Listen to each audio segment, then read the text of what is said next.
Senior صحافی و تجزیہ کار حامد میر صاحب اسلام آباد سے ہمارے ساتھ موجود ہیں۔ حامد میر صاحب بہت شکریہ ہمیں جوائن کرنے کے لیے۔ عمران خان صاحب اسلام آباد کی طرف بڑھ رہے ہیں اور ٹویٹ میں انہوں نے یہ بھی کہا کہ سوال صرف یہ ہے کہ بیلٹ بکس کے ذریعے یہ انقلاب نرم ہوگا یا خون ریزی کے ذریعے تباہ کن ہوگا۔ پھر اب سے تھوڑی دیر پہلے تقریر کی براہ راست وہ اسٹیبلشمنٹ پر تنقید کر رہے ہیں کہ ہم چوکیدار کو تنخواہ کس بات کی دیتے ہیں۔ کس طرف جا رہی ہے حامد میر صاحب صورتحال؟ اچھا، جو انہوں نے یہ بات کی ہے نا کہ ہم چوکیدار کو تنخواہ کس بات کی دیتے ہیں، تو میں آج آپ کو ایک بات بتانا چاہتا ہوں۔ جب عمران خان صاحب کی حکومت کے 3 مہینے پورے ہوئے، یعنی کہ 90 دن پورے ہوئے، تو انہوں نے کچھ صحافیوں کو بلایا، اس میں بھی شامل تھا۔ تو انہوں نے کہا جی کہ آپ ذرا مجھے نا 6 مہینے دے دیں اور 6 مہینے بعد میرے پہ آپ تنقید کریں۔ تو ہم نے ان کی بات نہیں سنی، میں نے نہیں سنی، میں نے کچھ سوال تھے وہ اٹھا دیے۔ تو پھر مجھے ایک سینئر فوجی افسر نے بلایا اور انہوں نے مجھے یہ کہا کہ ہمیں خان صاحب نے کہا ہے کہ آپ کو ذرا سمجھائیں، تو پلیز ذرا آپ ان کو 6 مہینے دے دیں۔ 6 مہینے گزر گئے۔ اس کے بعد مجھے پاکستان تحریک انصاف کے جو سپوکس پرسن کی ایک پوری ٹیم تھی، اس کے ایک سینئر ممبر نے بتایا کہ یار آج تو عجیب کام ہو گیا۔ میں نے کہا کیا ہوا؟ کہتے ہیں جی کہ ایک سینئر فوجی افسر جو ہیں وہ عمران خان صاحب کو ملنے آئے تھے، اپنا جو ایک روٹین کا کوئی ان کا ایک منصب کا تقاضا تھا۔ تو خان صاحب نے ان کو کہا کہ وہ جنرل صاحب وہ ہمارا نا سپوکس پرسن کا اجلاس ہو رہا ہے، آپ چلیں نا میرے ساتھ وہاں پہ۔ انہوں نے کہا مجھے رہنے دیں، وہ آپ کی سیاسی میٹنگ ہے۔ کہتے نہیں نہیں، یہ فوج تو ہماری اپنی ہے، آپ چلیں نا میرے ساتھ۔ وہ ان کو لے کے چلے گئے اور وہاں پہ سپوکس پرسنس کی میٹنگ میں بٹھا دیا۔ اب وہ ریلکٹنٹ ہیں، وہ کوشش کر رہے ہیں کہ یہ مجھے اس میٹنگ سے اٹھنے کی اجازت دے دیں۔ خان صاحب نے کہا یہ ہماری فوج ہے، کوئی مسئلہ نہیں، جو آپ کی پالیسی ہے وہی ہماری پالیسی، آپ سپوکس پرسن سے خطاب کریں۔ وہ کہتے ہیں جی میں نے بڑی مشکل سے کچھ باتیں کر کے اپنی جان چھڑائی۔ تو یہ عمران خان صاحب جو آج کہہ رہے ہیں نا کہ چوکیدار کو تنخواہ کس بات کی دیتے ہیں، یہ چوکیدار کو زبردستی پکڑ کے اپنی سیاسی میٹنگ میں لے جاتے تھے اور انکار کے باوجود ان کو پریشرائز کرتے تھے کہ میرے سپوکس پرسنز کو لائن دیں، آپ چوکیدار سے لائن لیتے تھے۔ تو میں نے وہ جو پی ٹی آئی کے سینئر رہنما تھے جو سپوکس پرسنز کے اس گروپ میں موجود تھے، میں نے ان سے نام پوچھ لیا۔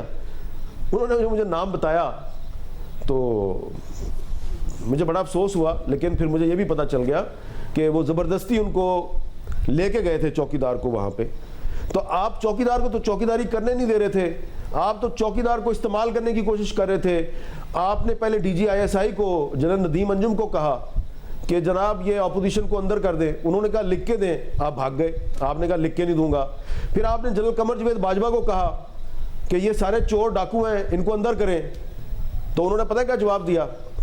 انہوں نے جواب دیا کہ پرائم منسٹر صاحب پہلی بات تو یہ میرا کام نہیں ہے، دوسری بات یہ ہے کہ اگر آپ یہ کام مجھ سے کروانا چاہتے ہیں تو یہ کرسی آپ چھوڑ دیں، اس کرسی پہ اگر میں بیٹھ جاؤں تو یہ کام کر دوں گا۔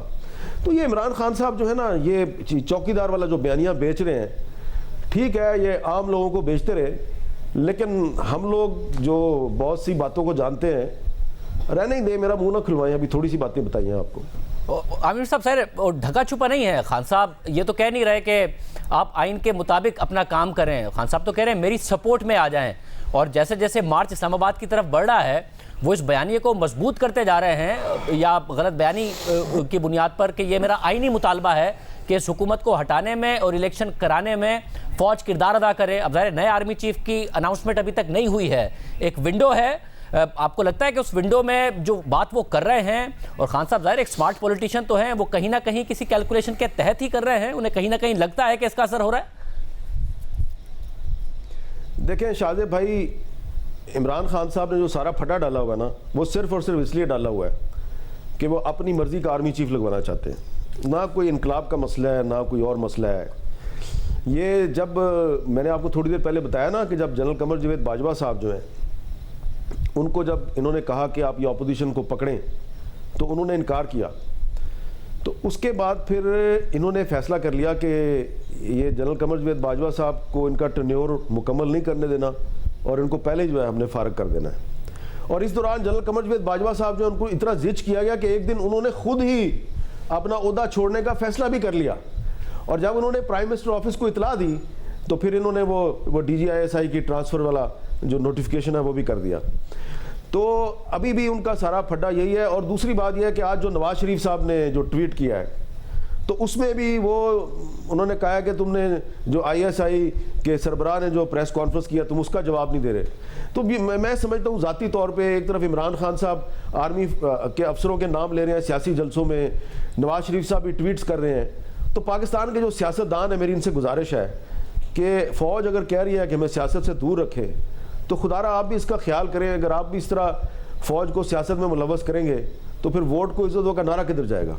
اور حامد میر صاحب پھر جو جمعے کا دن ہے, اب جمعے کو اس مارچ نے پہنچنا ہے اسلام آباد, عمران خان صاحب کے لیے آپ کو لگ رہا ہے کہ کیونکہ ظاہر خون ریزی کی بات انہوں نے خود نے کہہ دی ہے کہ بیلٹ باکس کے ذریعے انقلاب آنا ہے یا پھر خون ریزی کے ذریعے یہ فیصلہ ہونا ہے, ساتھ ساتھ یہ سوال انہوں نے اٹھا دیا ہے, ساتھ ہی ظاہر اسلحے کی بات ہو رہی ہے تو اس کو کا بھی دفاع کر رہے ہیں کہ جی لائسنس اسلحہ ہے, جو مختلف رہنما خیبر پختونخوا سے کامران مگر صاحب نے بھی کہا, ساتھ میں ہم نے دیکھا گنڈا پور صاحب نے کیا کہا.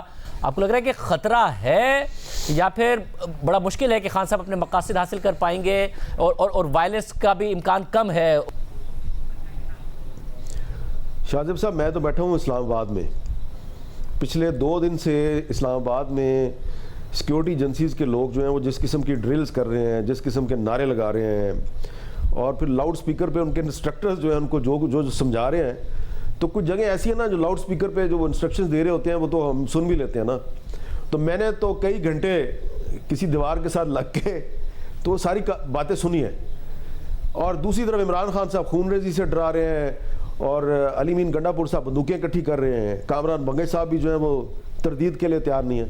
تو مجھے لگ رہا ہے کہ آپ انڈر ایسٹیمیٹ نہ کریں. جو لوگ حکومت کے کچھ لوگ عمران خان کو انڈر ایسٹیمیٹ کر رہے تھے, ان کا خیال تھا یہ لانگ مارچ کا اعلان نہیں کرے گا, بس اس پہ پریشر آئے گا تو یہ لانگ مارچ کا اعلان نہیں کرے گا. انہوں نے لانگ مارچ کا اعلان کر دیا ہے. اب انہوں نے یہ جو پرولونگ کیا نا اپنا, انہوں نے کہا کہ ہم جمعے تک پہنچیں گے, وہ اصل میں یہ جو اسلام آباد میں لوگ بیٹھے ہوئے ہیں نا ان کا استقبال کرنے کے لیے ان کو تھکا رہے ہیں. ان کو بھی تو پتہ چل رہا ہے نا کہ یہ لوگ بڑی ڈرلز کر رہے ہیں اور جگہ جگہ پہ ڈیوٹیاں دے رہے ہیں. ابھی بھی اس وقت بھی میں ابھی یہاں سے نکلوں گا, میرے دفتر کے باہر ہی رینجرز بھی نظر آئے گی, پولیس بھی نظر آئے گی. پورے اسلام آباد میں وہ ہزاروں کی تعداد میں پھیلے ہوئے ہیں. تو یہ لوگ جو ہیں یہ کئی دنوں سے اسلام آباد میں ڈیوٹی دے رہے ہیں اور ظاہری بات ہے یہ 12 گھنٹے کی ڈیوٹی تو نہیں دے رہے, 16 17 18 گھنٹے کی ڈیوٹی دے رہے ہیں. ان کو ریسٹ نہیں مل رہا. عمران خان صاحب ان کو تھکا رہے ہیں.